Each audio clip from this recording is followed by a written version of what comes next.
interpretation. Once they're on the Supreme Court, David Souter turned into a liberal.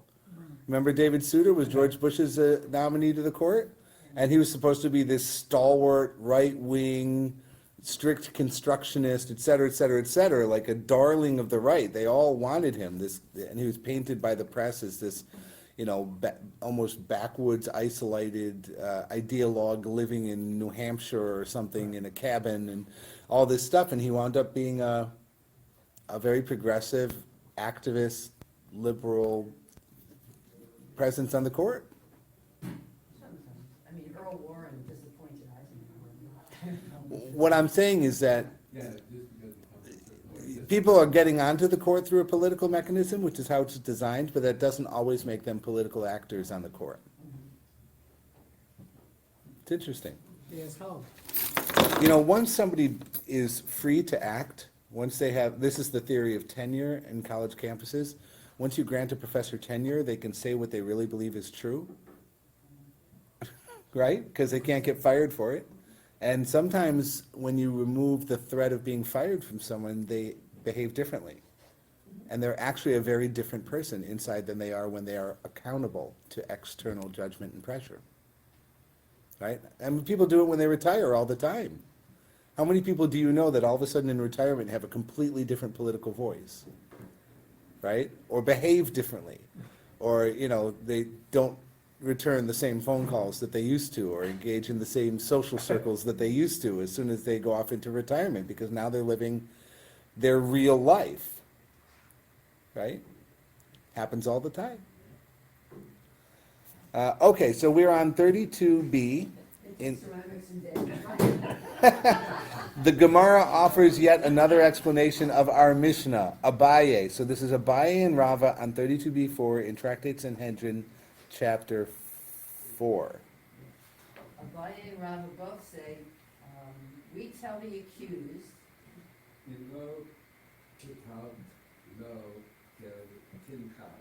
if you did not commit the murder, do not be afraid of being convicted. Right, this is the anti-Fifth Amendment argument, right? The people who think that anyone who quotes the Fifth Amendment must be guilty, this is the concept. Like, if you're not guilty, you have nothing to hide, Right. just speak. Yeah, but what's the point of putting this in there? They're still gonna worry anyway. Well, you asked, Ira, you asked, do they have faith and confidence in the justice of the court? This is the court saying, trust us. Tell us the truth and it will be all right. We're from the government. We're here to help.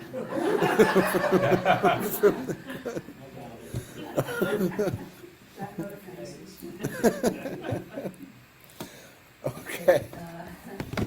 The Gemara presents still one more explanation for our Mishnah.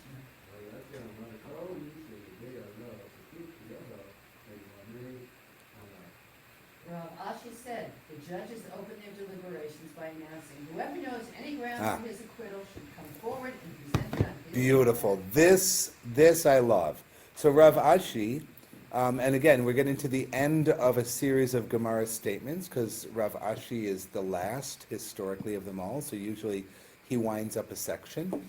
And he was also an acting judge in the yeshiva in Babylonia. So Rav Ashi says, we make a proclamation in the court. Hear ye, hear ye, hear ye. We are gathered in the case of Shlomi, who is accused of the murder of Reuven.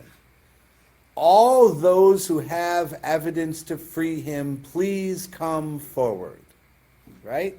Now, once you've made that declaration, if nobody comes forward, then you can listen, you can hear anybody. Right? So the Mishnah is telling you to make that declaration first, to be very clear. And then any witnesses who come forward are going to be at ease, because this has already been declared by the court to be our preference. Our preference is to hear from anybody, and now everybody just tell the truth, and justice will be served. I really, it's a nice moment. Go on. A Gemara cites a variety supporting one of these explanations. And who, we'll have to see. Go on.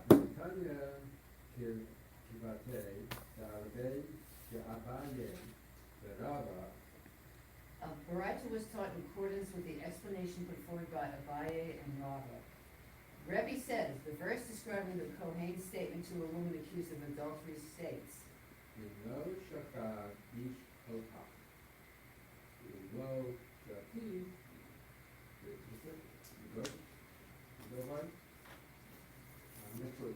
Yeah, Vigomer means and so on. So this is the Sota ritual. If no man has lain with you and if you have not strayed, etc. All right, so the Kohen has according to Numbers, and you can look it up, chapter 5:19, there's a ritual, and the Kohen declares to the woman who's accused of adultery, if no man has done this with you and you have not strayed, then basically no harm will befall you. However, if you have, and then the horrific consequences of your actions are named. All right, in other words, it starts again with the promise that if you are innocent, you will be free. Let us go through this little ordeal or this trial together, and it will be okay, and if you are innocent. Yeah, the witches, the Salem witch trials. Yeah, I don't know exactly how that worked. I only know the Monty Python version of it from the Holy Grail. If she sinks, she's innocent. If she floats, then she's a witch. So somehow the innocent people wind up at the bottom of the lake anyways in that version. Okay, all right. 33A1. Yes. I have new pages. All right, hand them all back in unless you want to keep them. I want you to work from this packet. 33A1. We're going to send 2 down this side, and we're going to send 5 down this side. Well, you can keep them. This is just a clean copy. Yeah, but you're going to run out of pages pretty quick, and this gives you the next bunch of pages. Since we're starting a new page, 33A, I have a new photocopy packet. We just finished 32B. Okay? 33. Yeah. We have 33 through 33A through 34A's in the packet I just gave you. Okay. Another section of the Mishnah. I do. I have one more. In the book. All right. Are we ready? Fair enough.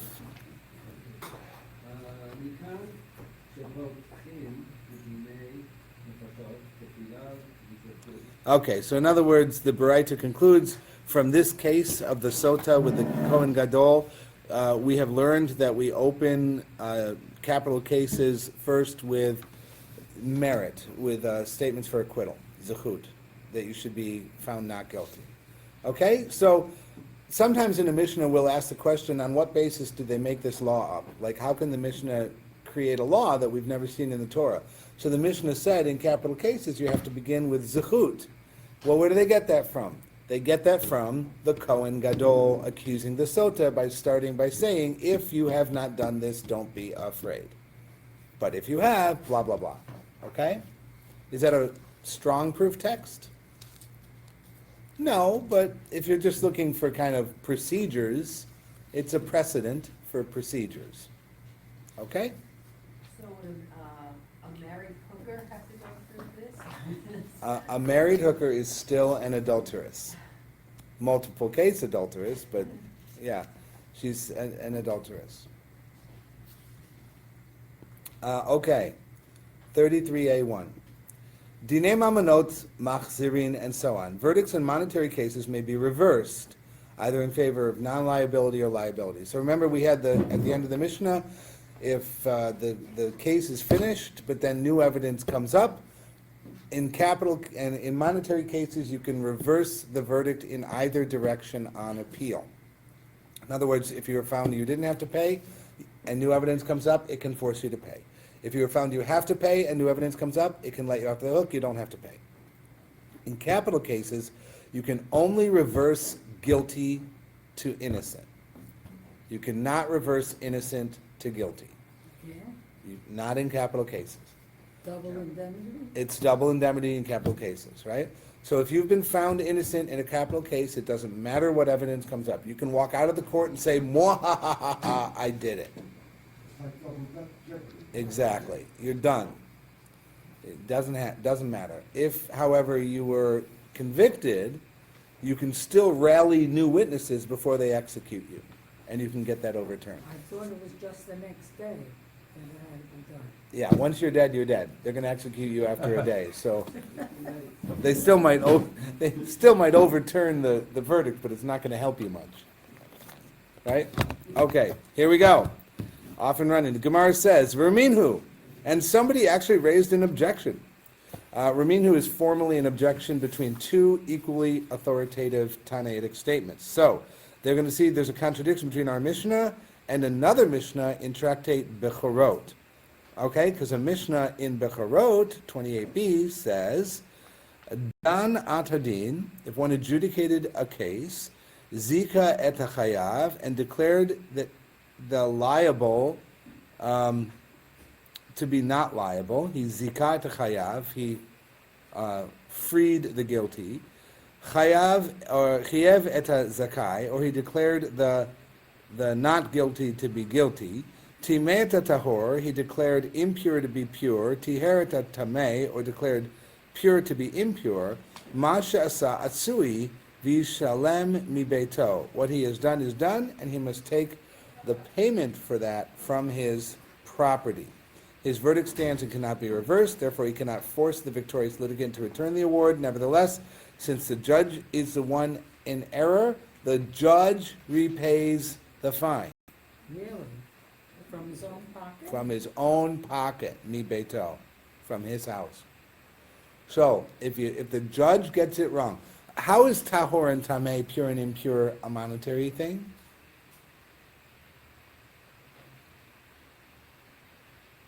Somebody buys something and thinks it's pure and it's not. Right? That Could, balances money. and why does somebody need to have pure or impure things? So this is probably food, or that is being tithed for the maaser to the Kohen, or the tithe to the Kohen, the Levi, or the poor. Things that are offered to the Kohen and the Levi have to be pure, because you can't give impure stuff to them, because then they become impure and now they can't function in the temple and so forth. So pure items have a higher value on the market than impure. And if I declare your stuff that you thought was pure to be impure, I've now caused you significant financial loss, because you can't sell it at the higher rate. What makes it pure? That it has not come in contact with a dead body, or blood, or an impure animal, those kinds of things. Okay?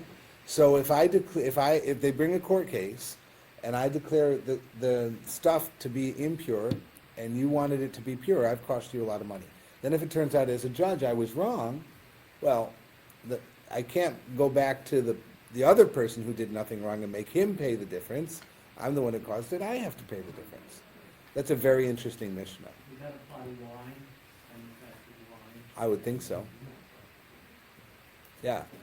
So that's a very interesting Mishnah, that the judges are on the hook for their mistaken stuff. Okay? Well, how is that contradicting our Mishnah that allows cases to be reversed?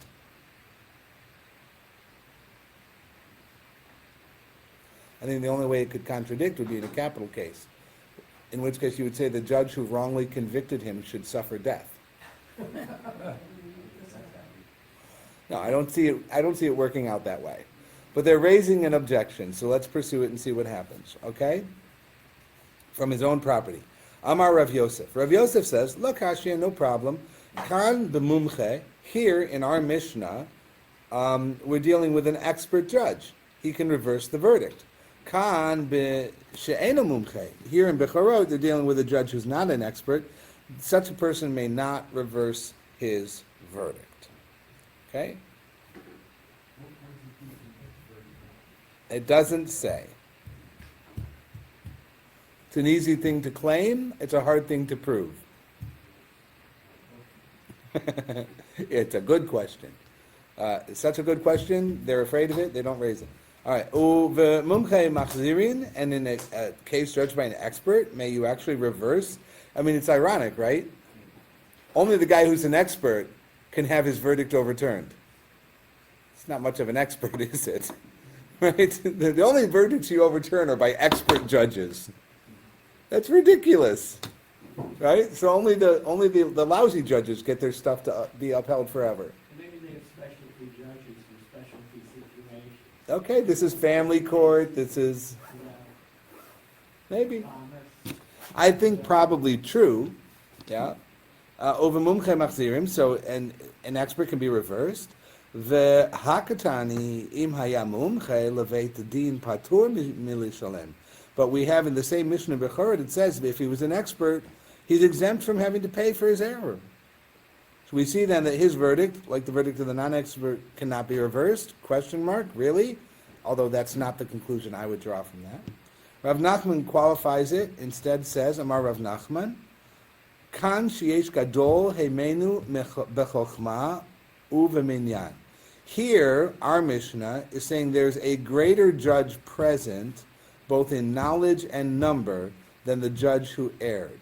The greater judge can reverse the lesser judge. In other words, you've got a better expert, and they outnumber him. That's when you can reverse an expert. Kan she'en gadol heimenu bechochma uveminyan. But in Bechorot, where there is no one greater in knowledge and no larger number to outvote him, you have no way to overturn. That makes a little more sense. In other words, you can have an appeals court of a higher level judge outnumbering the lower judge, who might be a local expert, but he's not the greatest expert in the land. As opposed to over there, where you don't even have an appeals court to go to, whatever he ruled, you just have to live with. As a practical matter, it makes sense. Is there an appeals court? Hang on just a second. What's that? More people. 2-1. Gadol mimenu can either mean more important than him or more than him. And it's interpreting it as both. There's a greater judge and there's a greater number of judges. The footnote also says it could be the age of the judge. Yes. There's a certain venerable characteristic associated to age and seniority. A more senior judge. Now, who can bring it to an appeals court? I assume the person who lost the case. With new evidence. This is always based on new evidence. And there is an appeals court? Sometimes, where there is a greater judge or a greater number, it seems that there's an appeal. In a place where you don't have that, there's no appeal. Well, the regular Sanhedrin will have 23 judges. How many do the appeals court have? I think the once you're with the Sanhedrin of 23 or however many, I don't think you have an appeal above that. The only time they added to that is if they were stalemated or they were a capital case that wasn't winning by 2, and then they would add 2 more and all that. No, this is just if you go to the local court and the local judge ruled against you and there's a bigger court in town, and you have new evidence, you can file with the new evidence. But if you're, it's different if you're in, I don't know, where I grew up. It's different if you're in Rushville, New York, than if you're in Canandaigua, New York. In Rushville, you're not going to get another court. Canandaigua, okay, it's a city, there's people there. You can get another court, you can get a bigger court. But remember, most of life was rural at this point. Right? They're not living, there's people in cities, but most people are not urban.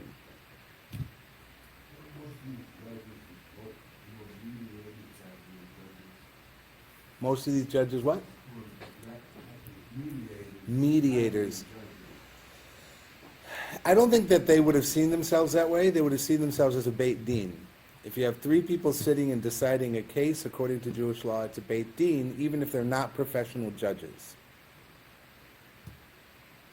That's how they would have seen themselves.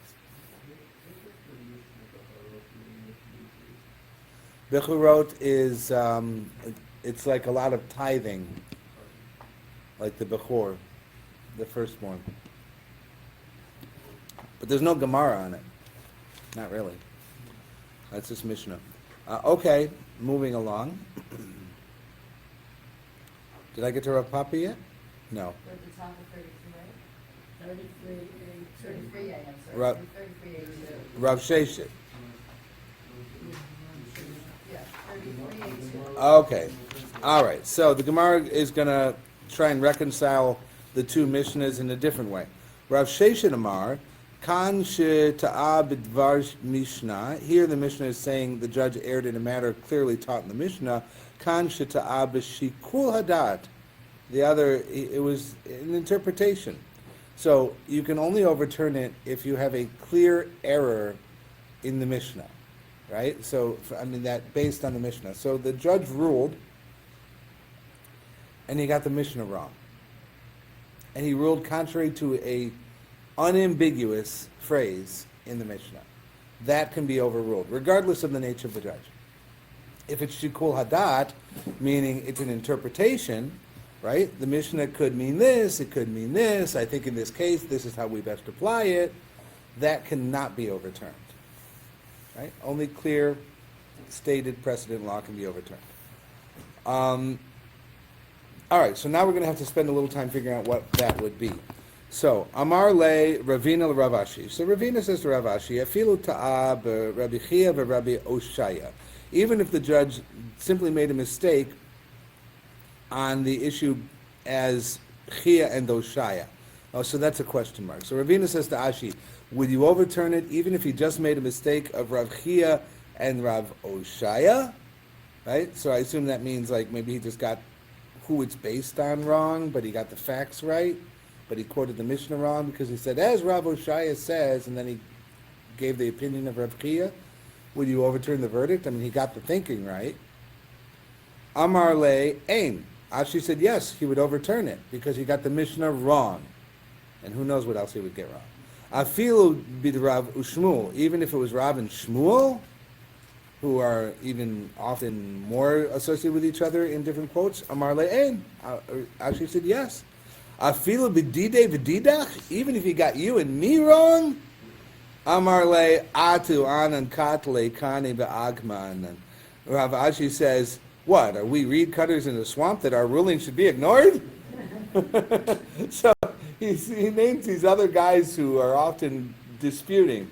And Rav Ashi goes, oh yeah, you turn them over. What about this other guys? Oh yeah, you turn them over. What about you and me? What, we should be ignored? Our ruling should last forever. Nobody gets to turn our rulings over. And it gets left there. You know why it gets left there? Because Rav Ashi is the last. Chronologically. Nobody comes after him to make fun of him for this. So the Gemara now, except us of course. The Gemara now explains what Rav Sheshet meant by the mistake in the weighing of an opinion. So what is shikul hadat? Heichidami shikul hadat. What is this mistake of weighing an opinion or interpreting, as I called it? Amar Rav Papa. Rav Papa said, Kagon, tre tanai o tre amorai deflige ahadade.